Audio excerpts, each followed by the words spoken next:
So this is what you are going to need to make shepherd's pie. And I did do a quick Google about shepherd's pie, and I see there are quite a few different variations of shepherd's pie. However, this is the version that I like to make myself.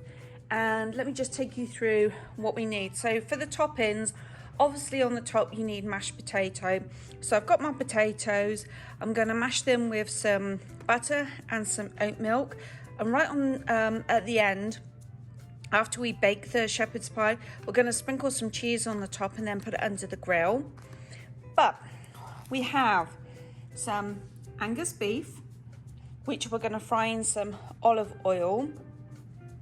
So I put thyme, black pepper, salt, and maybe controversially, I do put a tiny little bit of chili powder in, along with the Worcestershire sauce and chopped onions, garlic, and look, I only have 2 mushrooms. So normally I'd use more mushrooms than this, but I'm using my very last 2 mushrooms.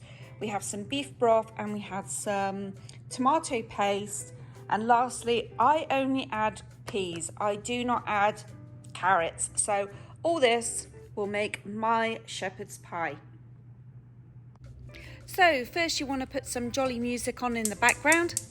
Just kidding. No, you want to heat up your frying pan quite high. I use olive oil because that has a high burning point. I cover the frying pan in the olive oil and then I will add the beef.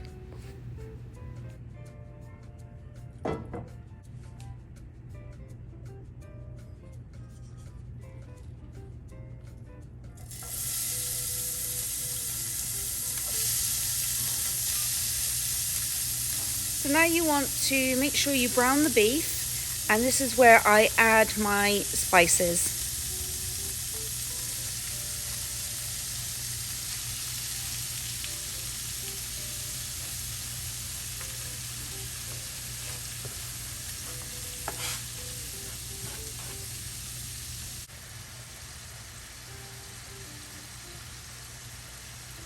So first I'm going to add the black pepper, and I've learned through past mistakes that I add the spices to my hand first and then put it into the frying pan, because quite often I will put the spices, sprinkle the spices into the food, and either the lid has fallen off in the past or way too much has come out. So I always add it to my hand first.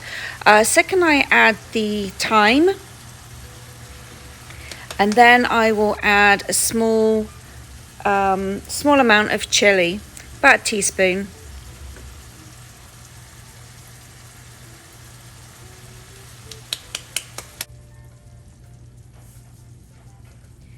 Now I add about a teaspoon of salt.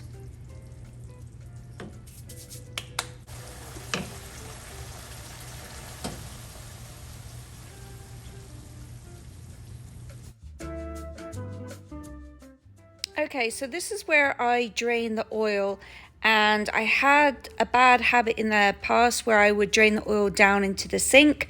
Learned from mistakes again. I now drain into a colander, which is sitting in a bag, and it catches all the oil, and then I tie up the bag and throw it in the garbage.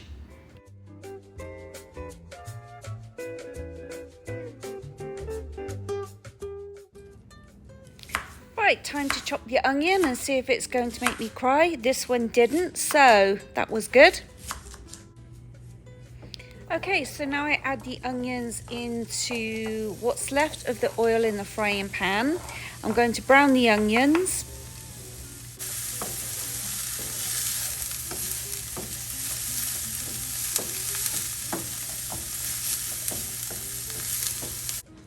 So whilst the onions are browning in the frying pan, I am now going to chop up my 2 mushrooms.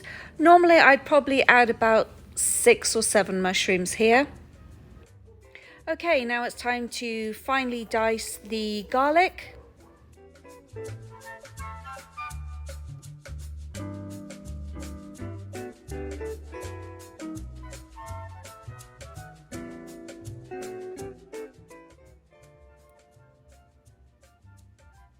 Wow, look at me go with that knife. I'm quite a whiz, aren't I?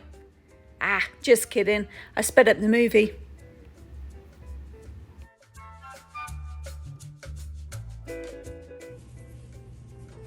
Okay, time to now lightly brown the garlic, and this is where I usually make my mistakes, is when it's garlic time. I usually burn the garlic and it ends up tasting really sour. So now I've learnt my lesson, just to take it slow and turn down that temperature so I don't burn it. Here I'm adding the mushrooms. I'm now adding back in the onions.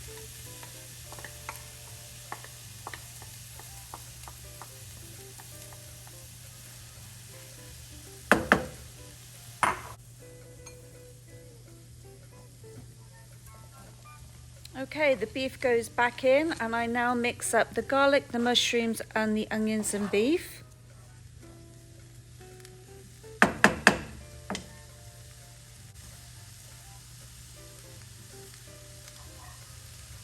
Okay, now this is Worcestershire sauce time, and yes, it is pronounced Worcestershire.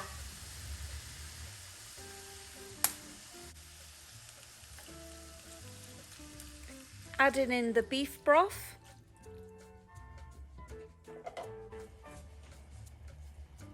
Okay, this is where I add in the tomato paste. And then I usually give it a good mix up, let it cook for 5 minutes, and then I will give it a taste. And if I need to add any more beef broth or tomato paste or Worcestershire sauce, this is when I do it. Now I'm adding in the peas.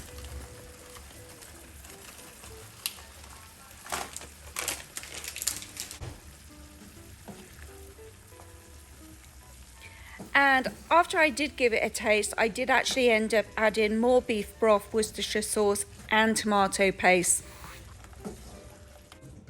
Okay, time to start the potatoes. So after peeling, I then cut the potatoes into quarters just to help them boil and cook a little quicker.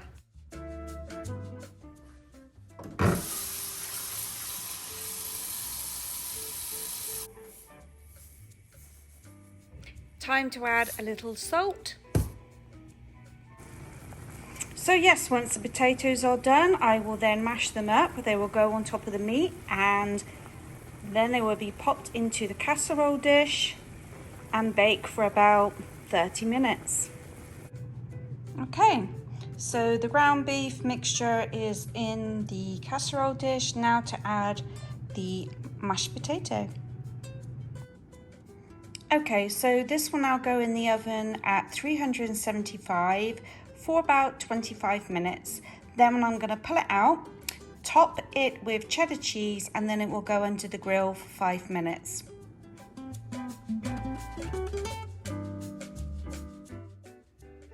So I've just pulled it out of the oven and it baked for 25 minutes. I'm now going to add cheddar cheese and it will go under the grill for 5 minutes.